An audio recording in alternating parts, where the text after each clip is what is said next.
Hello everyone. तर आज होता मम्मीच्या घरी धोंड्याचा कार्यक्रम, पण मी एकटीच का हे मी तुम्हाला पुढे सांगते. पण त्याआधी ना चैतन्यने मला म्हसरूळपर्यंत सोडलं होतं. तिकडून मग पप्पा घ्यायला आले होते. ऊन खूप प्रचंड होतं म्हणून मी युगला असं पांघरून दिलं होतं. आधी स्वीट स्मार्टमध्ये गेलो, तिथून पनीर स्वीट वगैरे असं छोट्या मोठ्या गोष्टी घ्यायच्या होत्या. घरी गेलो, थोडासा आराम केला आणि मग साधारण 4-4:30ला आम्ही स्वयंपाकाला लागलो. पनीरची भाजी, वरण, भात, पोळ्या, भजे, कुरडई, पापड आणि श्रीखंड असा आमचा आजचा मेनू होता. सर्व स्वयंपाक मी केला होता. मम्मीने फक्त चपात्या केल्या होत्या. त्यानंतर छान असं डेकोरेशन करून घेतलं. बरं, ह्या ज्या वुलन मॅट तुम्ही बघत आहात ना, ह्या सर्व आम्ही घरी हाताने बनवलेल्या आहेत. आम्ही त्याचा छोटासा बिझनेससुद्धा रन करतो.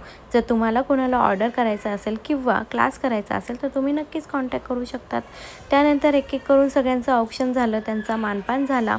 मी मात्र एकटीच होती म्हणून मला थोडंसं वाईट वाटत होतं, कारण की चेतनला अजिबात जमणार नव्हतं. खूप सारी कामं होती आणि ट्रॅफिक पण खूप असल्यामुळे तो वेळेत पोचू शकणार नव्हता. त्यामुळे तो आज काही आला नव्हता.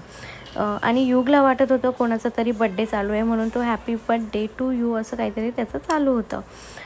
मग खूप छान सुंदर असा आमचा कार्यक्रम पार पडला. फक्त चेतनचीच कमी होती म्हणून थोडंसं वाईट वाटत होतं. त्यानंतर यज्ञेशने सुद्धा त्याच्या भाच्यांचं औक्षण करून त्यांचा मानपान केला आणि मग आम्ही मम्मीची ओटी भरून घेतली. त्यानंतर सगळे बसले जेवण करायला. तर खूप छान असा कार्यक्रम पार पडला आमचा. जर माझा व्हिडिओ तुम्हाला आवडला असेल तर लाईक, शेअर, सबस्क्राईब करायला अजिबात विसरू नका आणि भेटूया नेक्स्ट व्हिडिओमध्ये. पुढच्या व्हिडिओत मी सगळ्यांचं इंट्रोडक्शन करून देईल. बाय.